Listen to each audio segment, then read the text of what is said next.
Então, estamos gravando de novo. Lembrando que, excepcionalmente, a aula de hoje está sendo gravada porque a turma de Direito não está presente. Então, para a gente ter a possibilidade de compartilhar as discussões de hoje com todos os alunos, até porque o conteúdo da matéria de hoje vai estar presente na nossa avaliação. Então, a aula de hoje está sendo gravada e o link com o material vai estar disponível para todo mundo assim que o Google processar os vídeos e me mandar os arquivos, né? Não sei se vocês já gravaram Meet, mas demora, às vezes, até um dia para o Google processar o arquivo e disponibilizar o download. Mas assim que eu receber esse material, o link vai estar disponibilizado para vocês lá na página e no nosso grupo do WhatsApp, que aí fica fácil para todo mundo conseguir acessar. Então, eu tinha falado para a gente ler ali a parte 7 do livro. Esse livro aqui é o Ética Nicômaco, o texto da Nova Cultural, da coleção Os Pensadores. Também o livro está disponível para download lá na nossa página, assim como está disponível para download a aula do Roland Barthes. Antes da gente entrar ali na parte em que o Aristóteles vai falar da felicidade como bem último, ele entra numa discussão a respeito do que é que os homens julgam a felicidade. O que é que para o indivíduo significa ser feliz? E o Aristóteles, nessa discussão, ele vai distinguir entre 3 tipos de pessoa, e esses 3 tipos de pessoa que têm 3 disposições diferentes de alma. Quando Aristóteles está falando de alma, ele não está falando daquilo que a gente no cristianismo, principalmente, entende por alma. Ele está falando de ânima,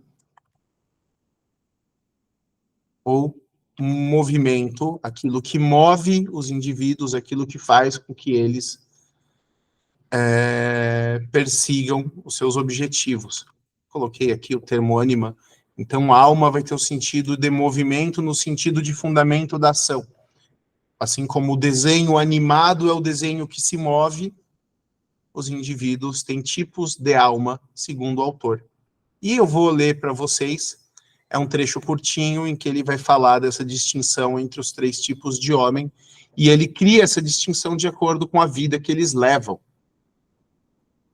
Então, a julgar pela vida que os homens levam em geral, a maioria deles, os homens de tipo...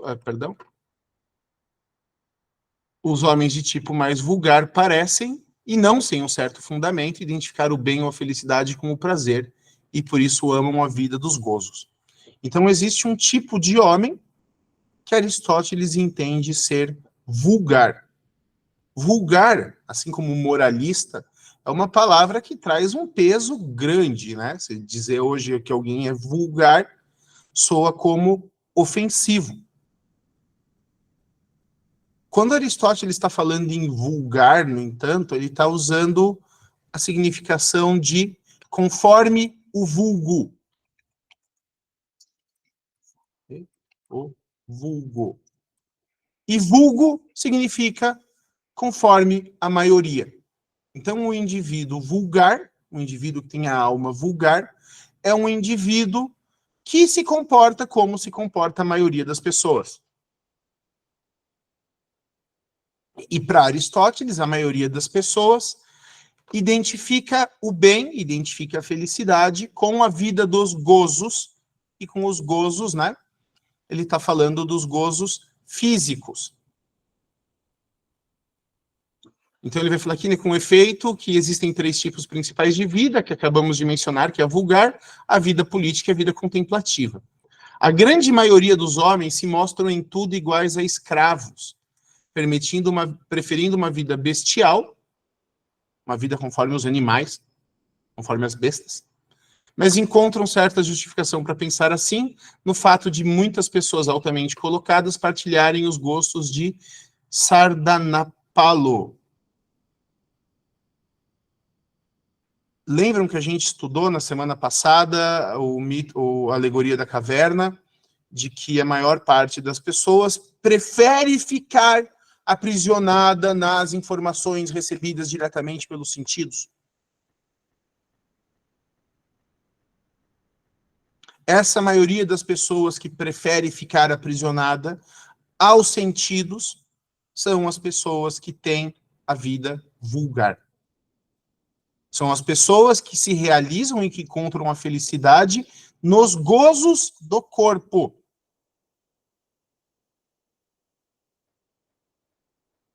Pessoas que se realizam por meio da satisfação das necessidades físicas.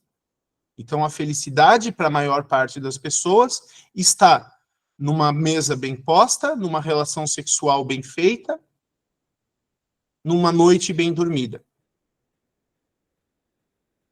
Pessoa que come bem, que transa bem, que dorme bem, que alimenta bem as pulsões e aos instintos do corpo. Muitas pessoas acreditam que a felicidade se confunde com isso, e que a vida é só isso. Essas pessoas estão erradas, essas pessoas são inferiores. Aristóteles está chamando essas pessoas de vulgares e dizendo que elas estão erradas. Não, ele não está fazendo isso. Ele está constatando o que para ele é um fato. De que a maior parte das pessoas vive como os escravos.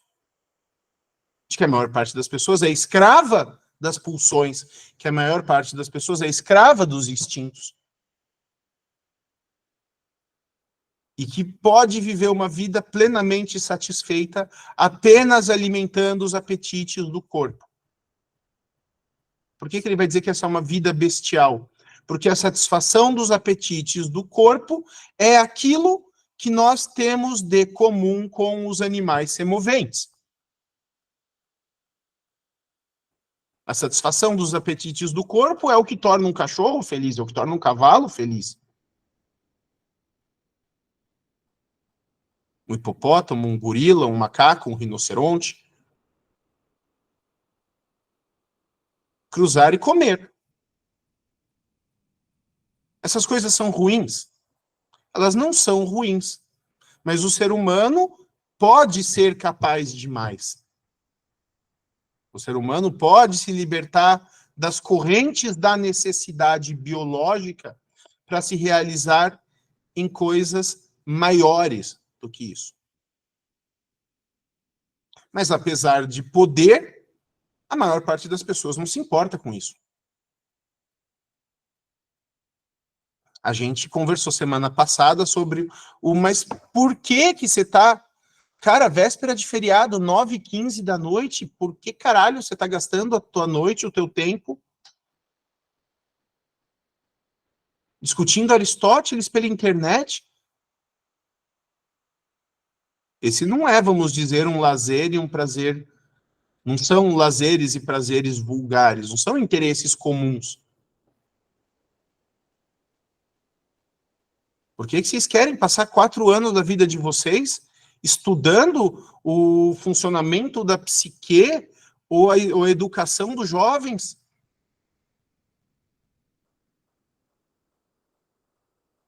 Vocês podiam estar tomando cerveja agora, podiam estar na festa. Quer dizer que tomar cerveja, estar na festa é ruim? Não! Mas que a vida humana não é só isso. E que há 3 tipos de vida. A gente tem essa vida, que é a vida vulgar, que é a vida da maioria das pessoas que não se importam com nada além da própria sobrevivência e satisfação do corpo. E a gente tem pessoas que pensam em outras coisas. Quem são essas pessoas que pensam em outras coisas? Quais são os outros tipos de vida? O que é a vida política? O que é a vida contemplativa?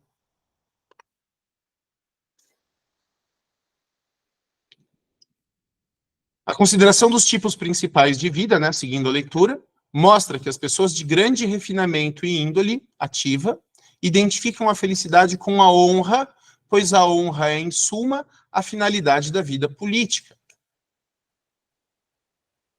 Honra, o que é honra? Honra é aquilo que vocês pensam de mim.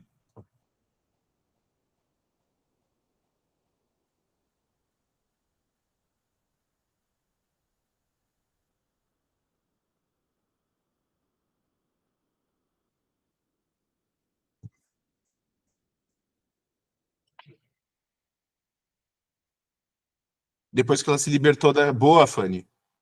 Um belo dia, resolvi mudar e fazer tudo o que eu devia fazer, e me libertei daquela vida vulgar que eu levava estando junto a você. Em tudo que eu faço, eu sinto um porquê. De ser onde estou, de estar onde estou. Essa é uma letra bem provocativa e bem filosófica.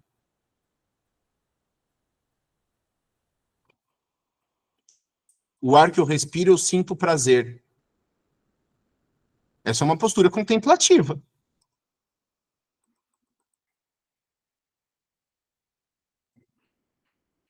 Vamos chegar lá, mas muito bem lembrado, gostei.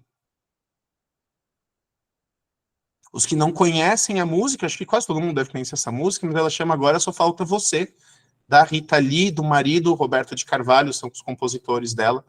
Quem não ouviu, ouça. Quem já ouviu, ouça de novo também, porque a Rita é fera. Ouça. Então, para além da vulgaridade, você vai ter um grande número de pessoas que se realiza por meio da honra, ou seja, pessoas que vão encontrar a felicidade sendo bem vistas pelas outras pessoas.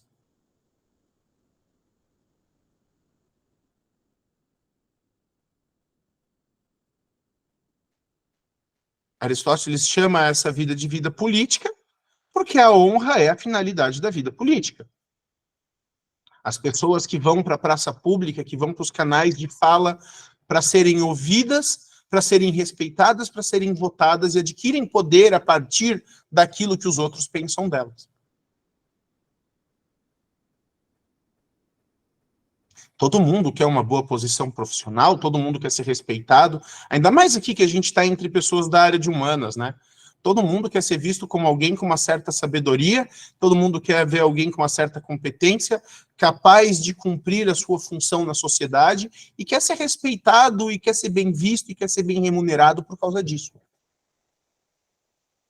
E para muita gente, essa posição de honra, essa posição de respeito, essa posição de obter um bom lugar de fala, um bom lugar de poder, a partir daquilo que tem a oferecer para os outros, é uma postura honrada, é uma postura justa.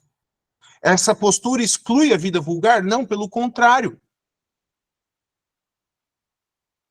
A pessoa que está politicamente bem posicionada, política no sentido de polis, né? No sentido do mundo político. Não está falando de política partidária aqui, pelo amor de Deus. Mas a pessoa que consegue uma boa posição dentro da comunidade onde a comunidade onde vive, essa pessoa ela vai comer melhor, essa pessoa ela vai transar melhor, ela vai dormir melhor, ela vai ter mais segurança, vai conseguir ter mais segurança, vai conseguir se colocar, vai conseguir satisfazer os apetites do corpo de uma maneira bem melhor.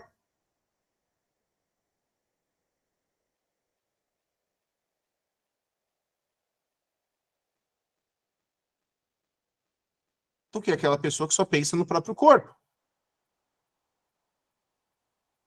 Justamente porque ela vai estar ativando uma potencialidade da alma que é exclusivamente humana.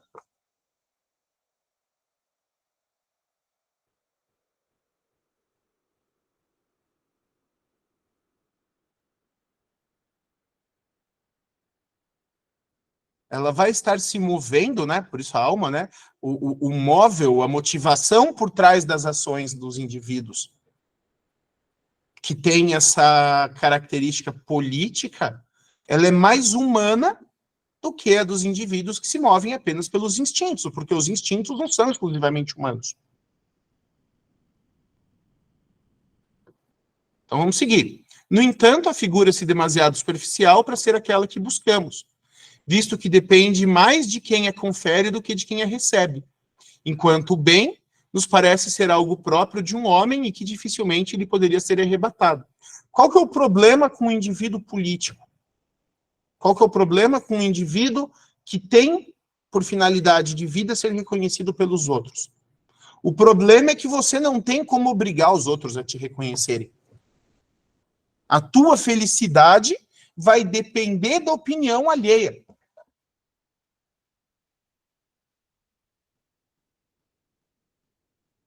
A tua felicidade vai depender da tua posição na sociedade.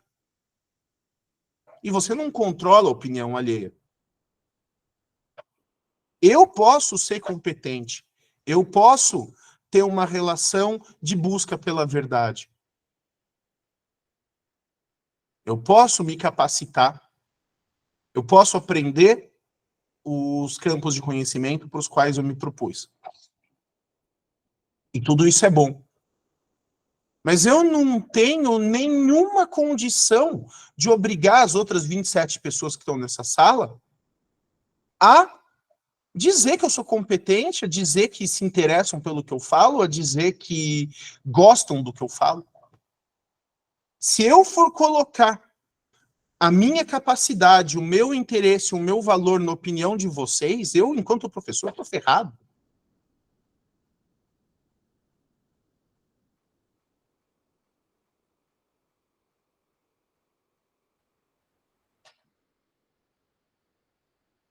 Assim como quando eu leio um livro, quando eu ouço uma música, quando eu busco um artista, a última coisa que eu quero é que ele pense em mim para produzir.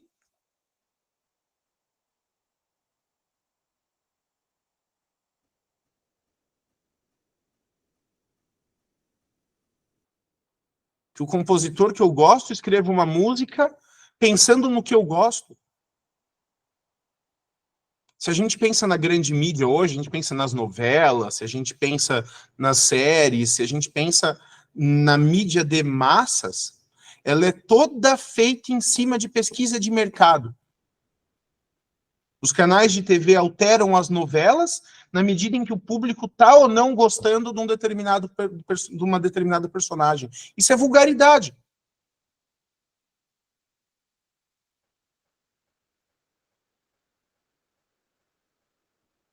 Quer dizer que não é bom entretenimento? É bom entretenimento, é divertido, é bacana ver novela.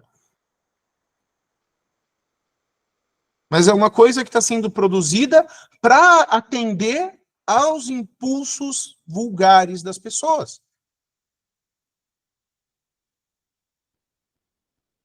Isso é um problema? Não é, todo mundo tem impulso vulgar. Só que quando você quer sair da caverna, quando você quer se libertar da prisão que a necessidade do corpo te coloca, isso não é uma boa saída.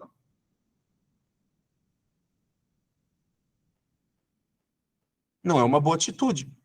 Não é uma atitude nobre.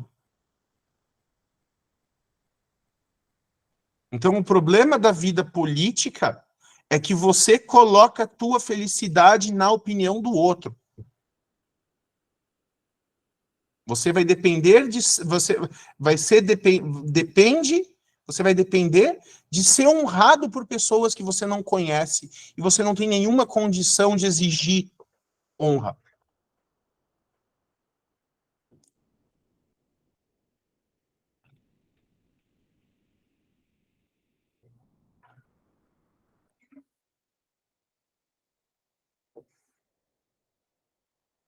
Então, cadê? O que ele falou foi o que ele escreveu aqui, né? Depende mais de quem confere de que dê de quem a recebe, enquanto o bem nos parece ser algo próprio de um homem e que dificilmente ele poderia ser arrebatado. E ele prossegue. Dir-se-ia, além disso, que os homens buscam a honra para convencerem-se a si mesmos de que são bons. Como quer que seja, é pelos indivíduos de grande sabedoria prática que procuram ser honrados. E entre os que os conhecem ainda, e entre os que os conhecem, e ainda mais em razão de sua virtude. Está claro, pois, que para eles, ao menos, a virtude é mais excelente. Poder-se-ia mesmo supor que a virtude e não a honra é a finalidade da vida política. Mas ela parece ser, de certo modo, incompleta, porque pode acontecer que seja virtuoso quem está dormindo, quem leva uma vida inteira de inatividade, e mais ainda, ela é compatível com os maiores sofrimentos e infortúnios. Salvo quem queira sustentar a tese a todo custo, ninguém jamais considerará feliz um homem que vive de tal maneira. Então, a virtude, o que é a virtude? A virtude é aquele tipo de comportamento que nos leva a uma ação que nos permita buscar um valor. A virtude é a ação que nos torna melhores.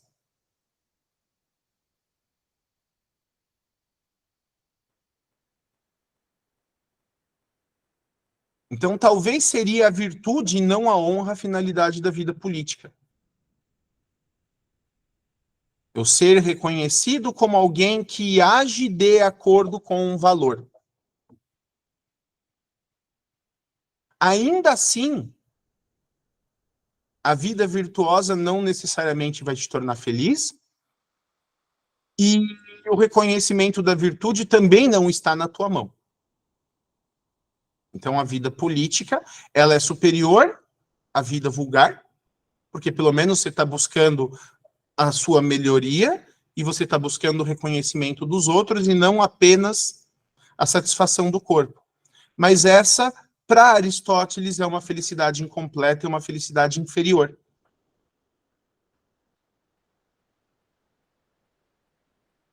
A terceira forma de vida é a vida contemplativa. Ele não trata disso agora, né? Ele vai escrever aqui em outros momentos do livro. Mas a vida contemplativa, acho que a gente já falou disso, é aquela vida do sujeito que age de maneira virtuosa pela virtude, que pratica o bem pelo bem, que faz o que acha certo porque acha certo. E a consequência da vida contemplativa, ela vai ser justamente o que? A honra, a virtude e a satisfação dos apetites do corpo.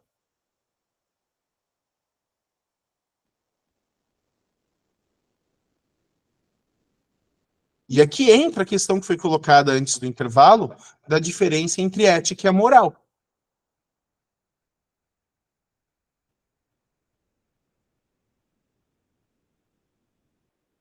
Eu posso cuidar dos meus filhos porque eu os amo e porque é a coisa certa a se fazer. Eu posso cuidar dos meus filhos porque o ECA manda e me torna legalmente responsável por eles.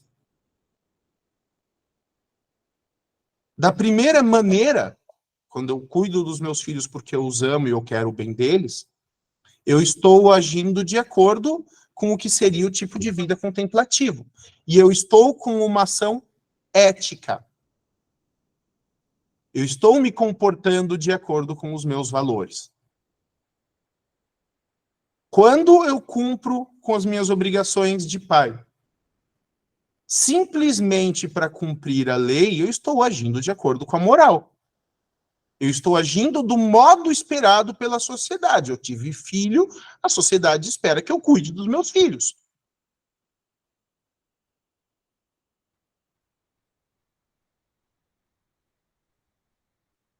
Uma é uma ação orientada a valores. Eu estou fazendo aquilo que eu acredito certo, que eu acredito ser o correto. A segunda é uma ação política. Eu estou fazendo aquilo que se espera de mim. A questão da perspectiva filosófica, da perspectiva da moralidade e da ética é: qual é a ação superior e por meio de qual ação eu vou encontrar a felicidade?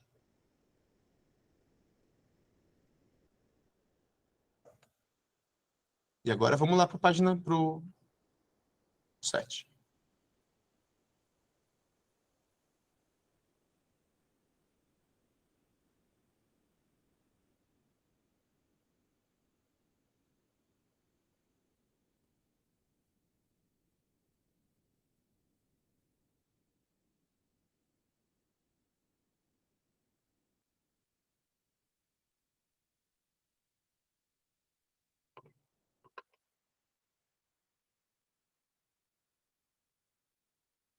Então vamos lá. Já que evidentemente são os fins vários, os fins são vários e nós escolhemos alguns dentre eles, como a riqueza, as flautas, os instrumentos em geral, segue-se que nem todos os fins são absolutos, mas o sumo bem é claramente algo de absoluto. Portanto, se só existe um fim absoluto, será o que estamos procurando. E se existe mais de um, o mais absoluto de todos será o que buscamos.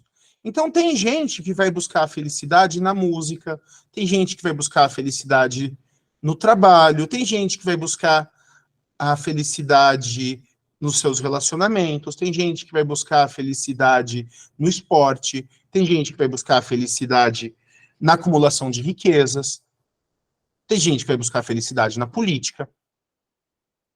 Os fins são vários. As atividades humanas são quase que infinitas. Mas se eu posso encontrar a felicidade em diversos caminhos, logo nenhum deles é absoluto, nenhum deles tem um valor em si.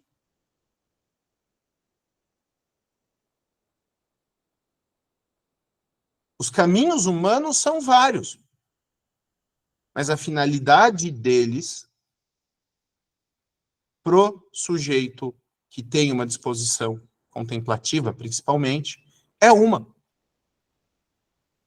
Então, se existe um fim absoluto, se existe um bem absoluto, se existe o bem, o belo e o verdadeiro, é o que eu estou procurando. E segue a busca, e segue a leitura. Ora, nós chamamos aquilo que merece ser buscado por si mesmo mais absoluto do que aquilo que merece ser buscado com vistas em outra coisa. E aquilo que nunca é desejável no interesse de outra coisa, mais absoluto do que as coisas desejáveis, tanto em si mesmas como no interesse de uma terceira. Por isso chamamos de absoluto incondicional aquilo que é sempre desejável em si mesmo e nunca no interesse de outra coisa. Aquilo que eu quero por si mesmo vale mais do que aquilo que eu quero para conquistar uma terceira coisa.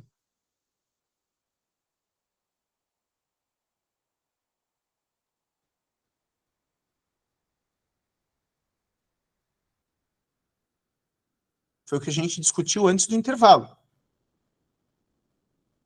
E aí vem Aristóteles e crava. Ora, esse é o conceito que preeminentemente fazemos da felicidade. Ela é procurada sempre por si mesma e nunca com vistas em outra coisa. Ao passo que a honra, o prazer, a razão e todas as virtudes, nós de fato escolhemos por si mesmos, mas também os escolhemos no interesse da felicidade, pensando que a posse deles nos tornará felizes. A felicidade, todavia, ninguém a escolhe tendo em vista algum destes, nem em geral qualquer coisa que não seja ela própria.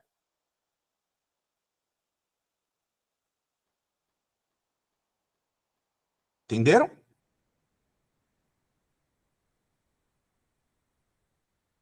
Então, o fundamento da ética para Aristóteles é a conquista da felicidade. Não entendeu, Andressa?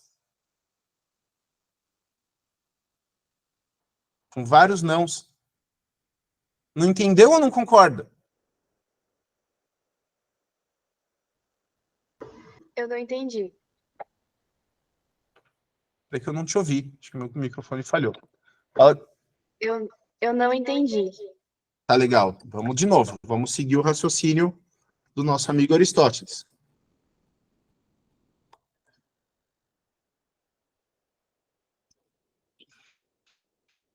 A gente quer dinheiro para quê? Para comprar coisas. A gente quer comprar coisas porque elas atendem às nossas necessidades. A gente quer atender às nossas necessidades para nos sentirmos bem. Queremos nos sentir bem para sermos mais felizes. Queremos ser mais felizes por quê? Porque sim. Entendeu? Estamos estudando os nossos cursos aqui. Vocês, psicologia ou pedagogia, mais a turma do direito que vai nos ver depois na gravação. Estamos estudando essas coisas porque elas nos interessam e porque nós acreditamos que podemos fazer algo bom para os outros a partir desse saber. E aí nós queremos fazer algo bom a partir desse saber, porque isso vai nos dar uma boa posição de honra na sociedade, e isso vai permitir com que a gente se realize. Ser bem visto pelos outros é algo que nos deixa feliz. Nos realizarmos naquilo que nós gostamos é algo que nos deixa feliz. E nós queremos ser felizes porque nós queremos ser felizes, não tem nada além disso.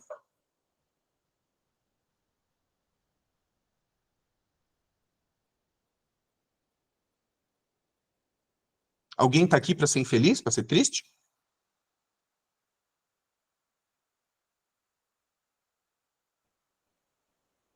Para viver pior do que vivia antes de começar a estudar?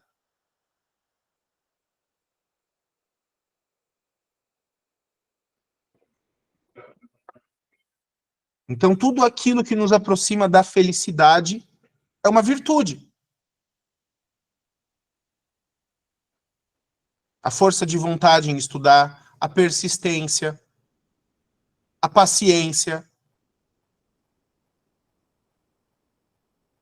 a sociabilidade, o interesse pelo outro, a vontade de trabalhar. Todas essas coisas são virtudes, porque na medida em que nós as praticamos, nós nos aproximamos da felicidade.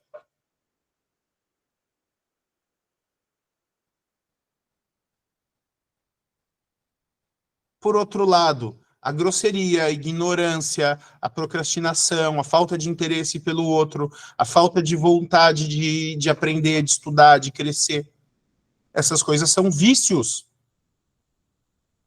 O que é um vício? O vício é o oposto da virtude.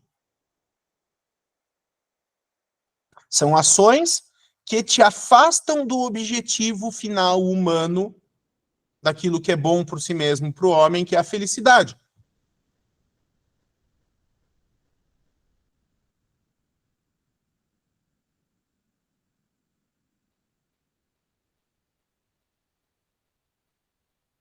Entendeu agora?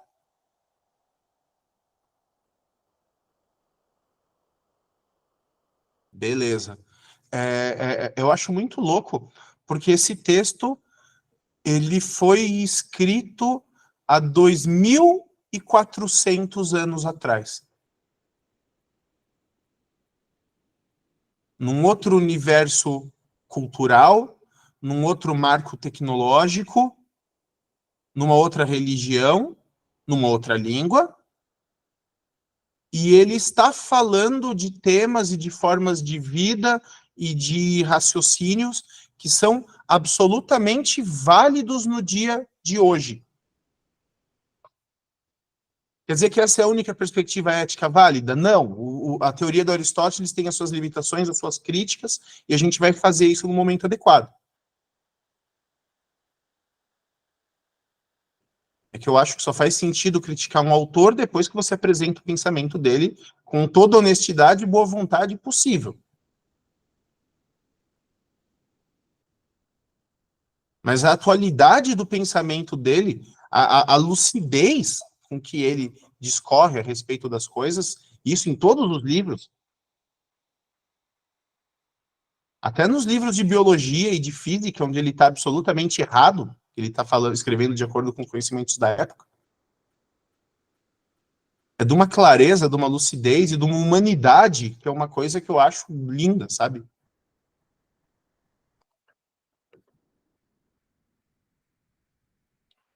Então, a felicidade, todavia, ninguém a escolhe, tendo em vista algum destes, nem em geral qualquer coisa que não seja ela própria. Ela é o fim do raciocínio humano. Para além da finalidade da vida como felicidade, só você partindo para uma dimensão mística religiosa. Esse é o passo que a gente vai encontrar, por exemplo, no pensamento de São Tomás de Aquino. O que eu posso dizer que tem valor por si mesmo para além da felicidade? Deus.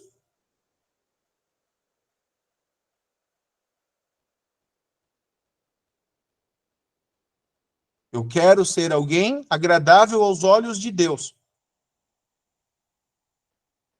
Eu quero participar da divindade. Mas esse é um passo que Aristóteles não dá, até porque ele está vivendo 400 anos antes de Cristo. Então, a revelação do evangelho, que viria a se encontrar com esse tipo com a filosofia grega, é uma coisa que não aconteceu ainda, que levou quase um milênio para ser construída, depois da morte e ressurreição de Cristo. Mas, enfim, dentro de uma perspectiva humana, sem uma inspiração e sem uma revelação mística, religiosa, O máximo que podemos aspirar com valor em si mesmo é a felicidade. Então, considerado sob o ângulo da autossuficiência, o raciocínio parece chegar ao mesmo resultado, porque quem é o bem absoluto é considerado como autossuficiente. A felicidade basta a si mesma.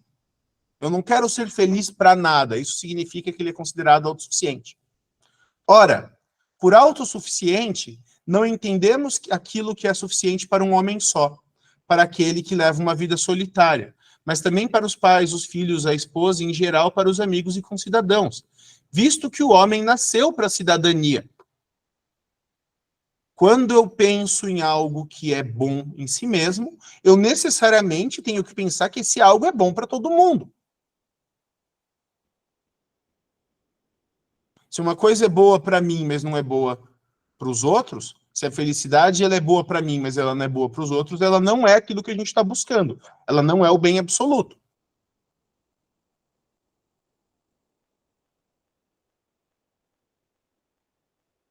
Mas é preciso traçar aqui um limite, porque se estendemos nossos ritos aos antepassados, descendentes e amigos dos amigos, teremos uma série infinita. Depois ele vai tratar disso, do limite desse raciocínio.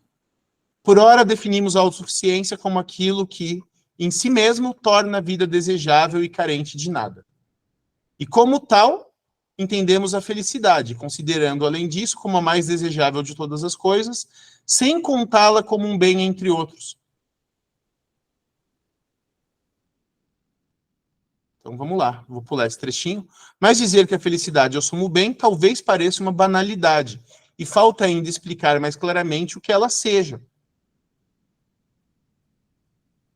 Tipo, a felicidade é a coisa mais importante do mundo. E daí? Fala algo que eu não sei agora, Aristóteles. Alguém pensou isso?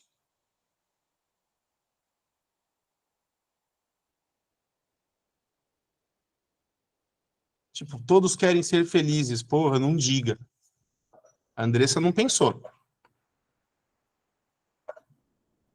Mas ele mesmo já se defendeu desse argumento.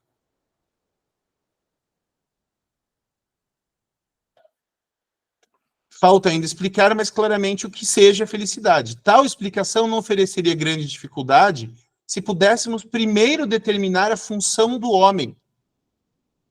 Ou seja, para que é que o ser humano vive? O que é a natureza humana? Para que o ser humano serve? Pois assim como para um flautista, um escultor ou um pintor, em geral, para todas as coisas que têm uma função, uma atividade, considera-se que o bem e o bem feito residem na função. O mesmo ocorreria com o homem se ele tivesse uma função.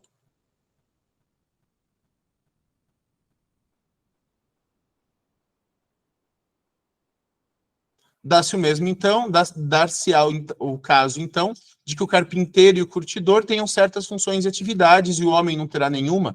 Terá ele nascido sem função?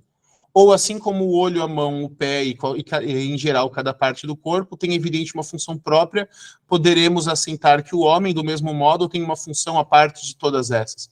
Qual será a função? Então, para a gente pensar em ética, para a gente pensar naquilo que constitui a felicidade do homem, a gente tem que descobrir para que é que ele serve, para que é que ele existe.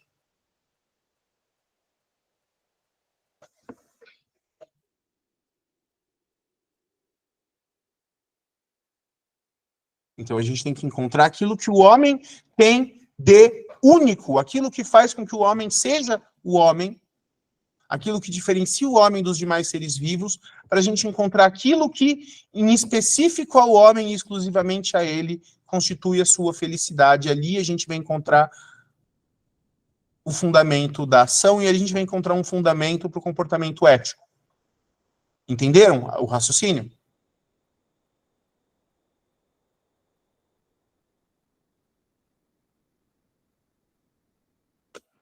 Então vamos seguir. A vida parece ser comum até às próprias plantas, mas agora estamos procurando o que é peculiar ao homem. Excluamos, portanto, a vida de nutrição e crescimento.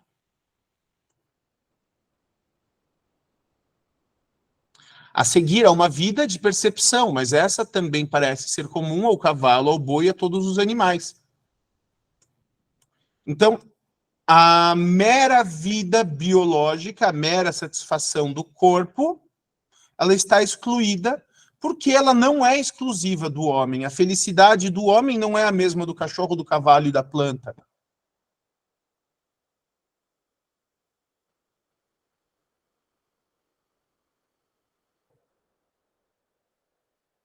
Resta, pois, a vida ativa do elemento que tem um princípio racional. Desta, uma parte tem tal princípio no sentido de ser-lhe obediente, e a outra no sentido de possuí-lo e de exercer o pensamento.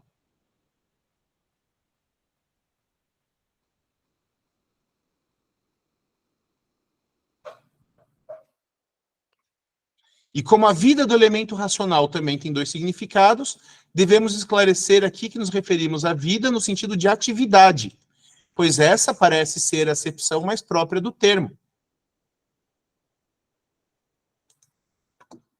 Ora, se a função do homem é uma atividade da alma que segue ou que implica um princípio racional, e se dizemos que um tal e tal e um bom e tal tem uma função que é a mesma em espécie,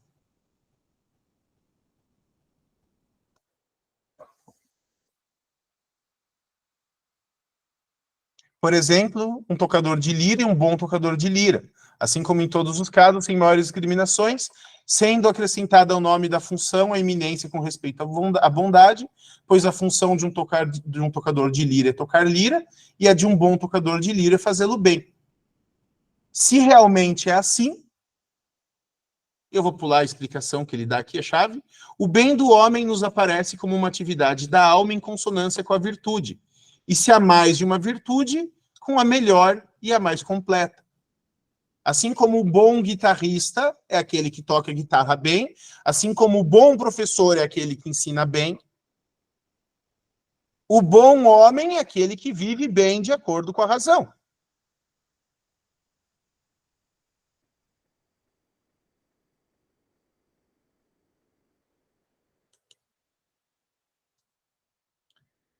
Mas é preciso juntar numa vida completa. Aqui está completo, é erro da digitalização do livro, tá? Porquanto mandoria não faz verão, nem um dia tão pouco, e da mesma forma, um dia, um breve espaço de tempo, não faz um homem feliz ou virtuoso.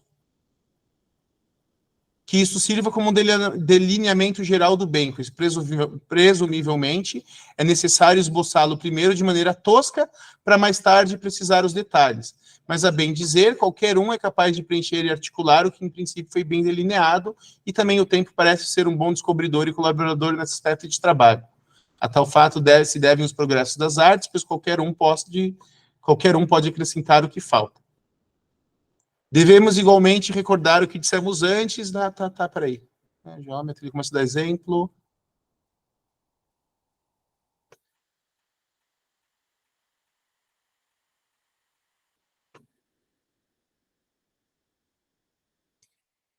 Peraí.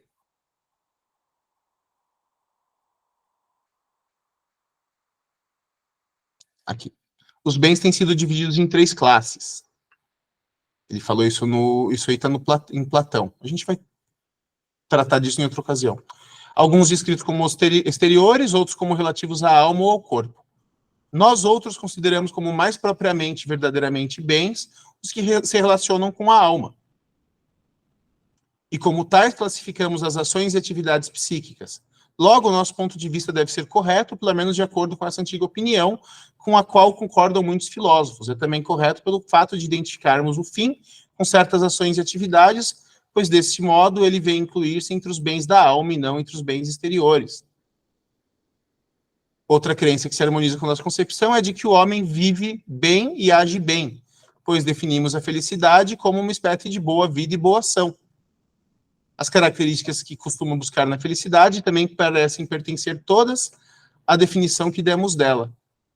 Alguns identificam a felicidade como virtude, outros com sabedoria prática, outros como espécie de sabedoria filosófica. Outras com essas, ou acompanhadas ou não de prazer e a prosperidade exterior. Enfim, ele vai seguir. Eu vou voltar para o nosso...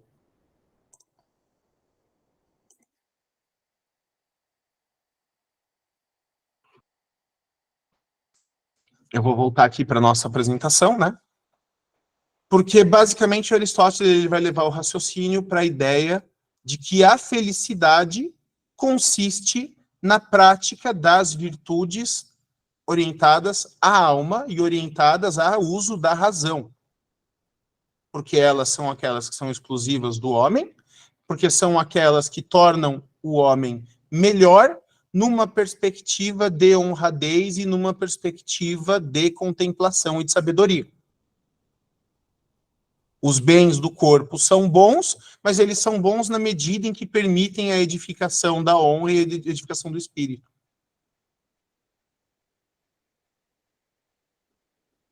E a virtude que nos leva a adquirir esses bens, ela vai ser adquirida por meio da educação.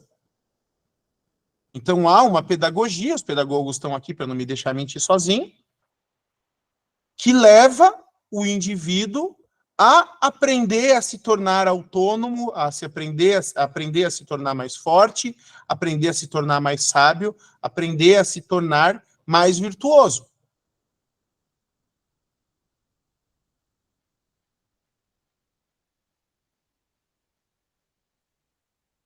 O bem é aprendido. Quando o jovem, quando a criança é tirada do seio da família e inserida num processo educativo, ela vai ser educada nas práticas das virtudes que vão levá-la à autonomia, que vão levá-la ao bem, que vão levá-la a se tornar uma pessoa boa, um cidadão bom, uma pessoa de bem. Com isso, essa pessoa adquire poder, ela não se torna apenas vítima do poder, mas também autora dele, enquanto ela vai participar da cultura. E ela vai, por meio dos conhecimentos adquiridos, ser capaz de perseguir a própria felicidade.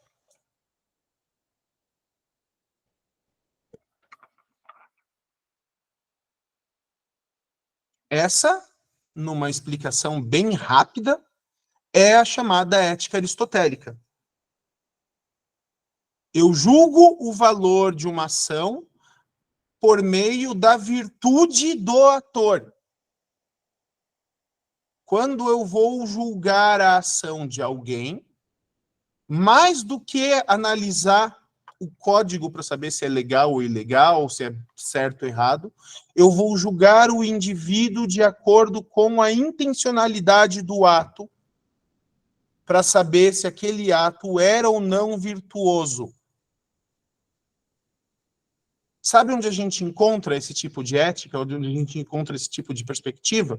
Quando a gente, num julgamento de um crime, busca analisar o dolo do autor para saber se aquela ação é ou não reprovável.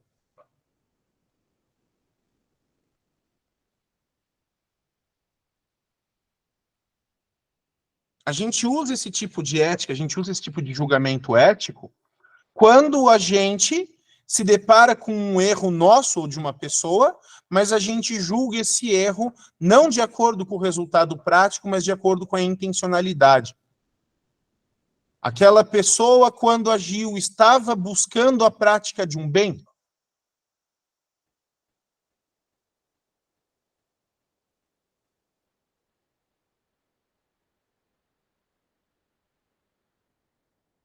Aquele comportamento era virtuoso?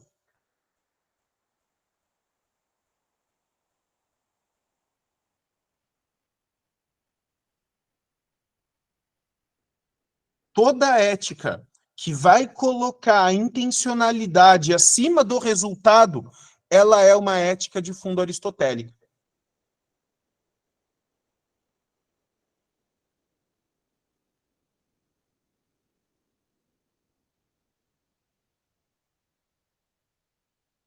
Matou alguém, mas matou alguém por quê?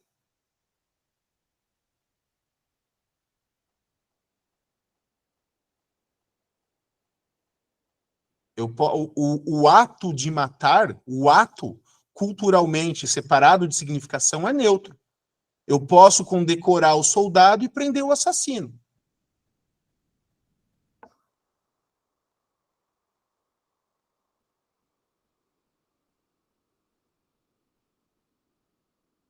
Bateu o carro. Eu posso estar socorrendo um doente ou posso estar dirigindo bêbado.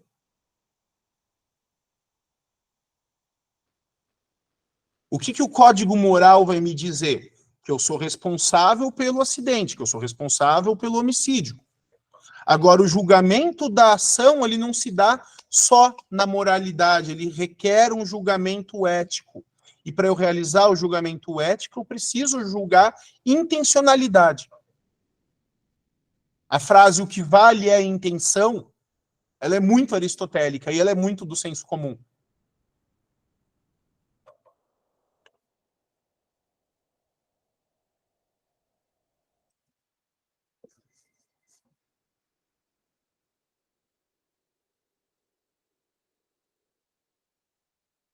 Só que esse tipo de conduta, ela tem alguns problemas. Esse tipo de julgamento ético tem alguns problemas. E por isso que a gente não tem só a ética aristotélica vigente. Só terminar meu raciocínio aqui, eu já falo.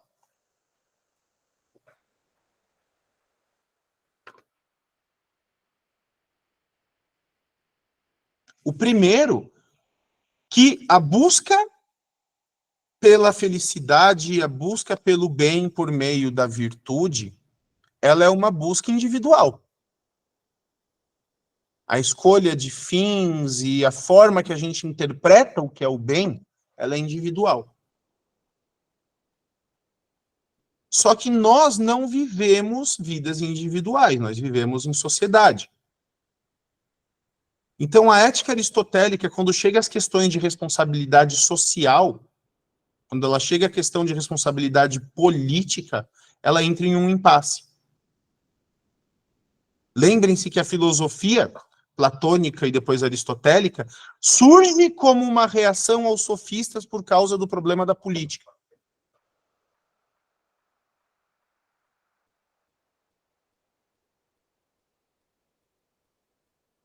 Então, o filósofo e o cidadão orientado pela filosofia, ele vai ter que conseguir demonstrar na praça pública, de maneira democrática, que as ideias dele são de fato virtuosas.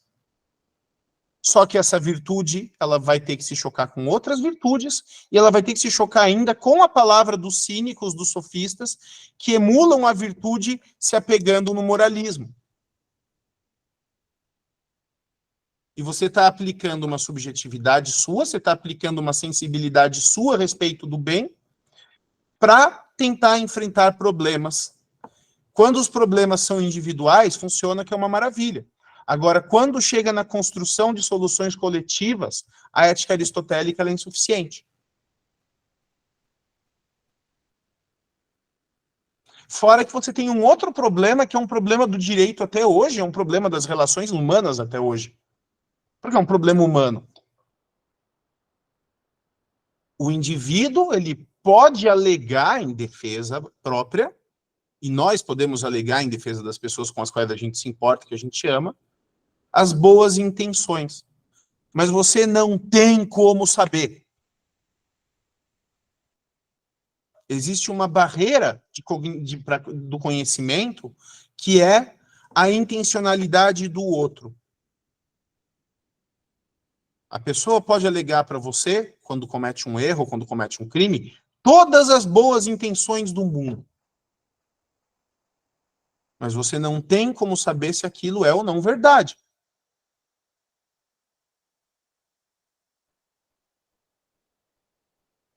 Em processo criminal, a coisa mais difícil que tem é a questão de delimitação de intencionalidade, de dolo nos crimes que têm forma dolosa.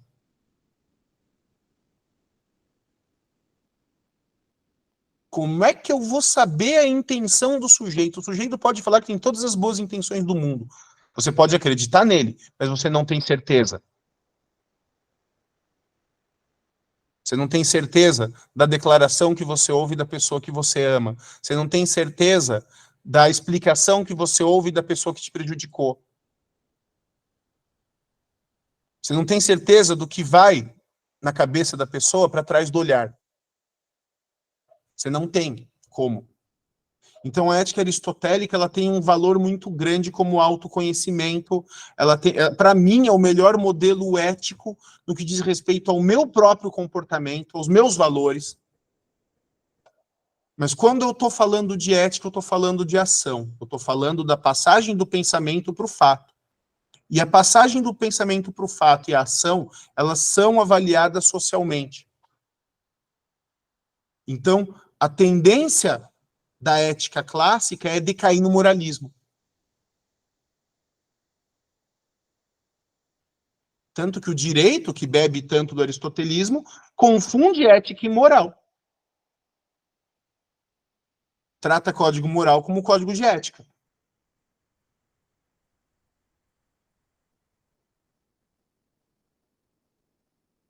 Tenta fazer prova de intencionalidade, que é uma coisa que é filosoficamente impossível.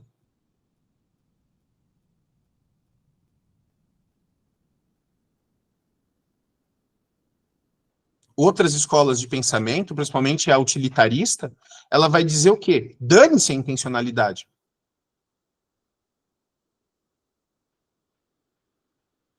O que importa é o resultado da ação e como essa ação gera bem-estar para as pessoas. Bentham chegou a propor equações para calcular o bem e o mal. Ele acreditava que o bem e o mal e a moralidade e a ética poderiam ser calculadas em funções matemáticas. Mas isso é coisa para as próximas aulas. Quanto à ética aristotélica, eu teria bem mais coisa para falar e para ler, mas a gente, infelizmente, não tem tempo para se aprofundar nisso. Eu espero ter sido claro e ter conseguido explicar a perspectiva ética do Aristóteles, até porque ela nos vai ser importante para a gente entender tanto a deontologia do Kant quanto o utilitarismo do Bentham e do... me fugiu o nome do parceiro do Bentham, enfim. Quanto à prova, eu vou colocar para vocês 3 questões dissertativas. Até por ser uma prova de filosofia, não tem tanto certo ou errado. Eu quero que vocês desenvolvam alguns raciocínios e me ofereçam respostas que dialoguem com as discussões que a gente teve nessas 4 aulas.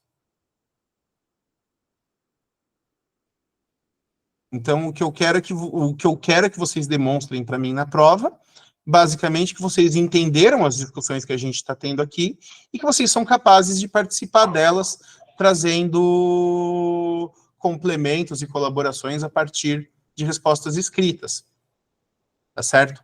Eu costumo exigir um mínimo de linhas, até porque ninguém consegue desenvolver um argumento em 3, 4 linhas. Então, normalmente, pelo menos 10 linhas por questão. Vocês vão digitar, né? A prova vai ser feita online.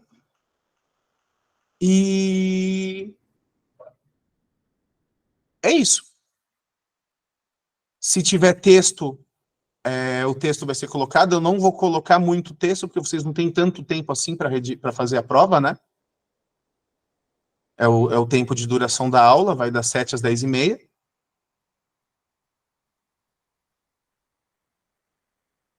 Então, eu também não posso exigir questões que demandem uma complexidade muito grande, porque senão vocês não conseguem terminar a prova por causa do fator tempo. Então, eu tenho aí uma limitação temporal e uma limitação de plataforma que me faz... Mas eu acho que esse modelo de forma que a gente vai adotar vai dar certo. Então, aí são 3 questões que eu vou formular para vocês a respeito dos temas das nossas discussões. Então, aí, a respeito do mito da caverna e da questão da nossa possibilidade de conhecimento, a respeito da questão do nosso posicionamento político e na questão do poder, questão da ética. Eu acho que vamos por esse caminho aí, não vamos ter grandes dificuldades, não. Tá certo? Pessoal, acho que são 10h10. Eu parei a argumentação aqui, eu acho que não faz sentido. Eu até teria que falar aqui um pouquinho do nosso amiguinho São Tomás de Aquino, mas isso vai ficar para a semana que vem, para as discussões de filosofia. Aliás, vai ficar para depois da prova. Eu não vou entrar com assunto de matéria de prova, faltando 10 minutos para acabar a aula na véspera do feriado, porque senão vocês vão querer me matar depois e eu estou de boa. Então, pessoal, obrigado a todos. Aproveitem o feriado, descansem, estudem. O material de aula, como eu disse, já está no site. E a gravação, as gravações da aula de hoje vão estar disponíveis para vocês lá no Moodle e no YouTube, e no WhatsApp, quando eu tiver os vídeos. Valeu, gente. Estou encerrando a gravação.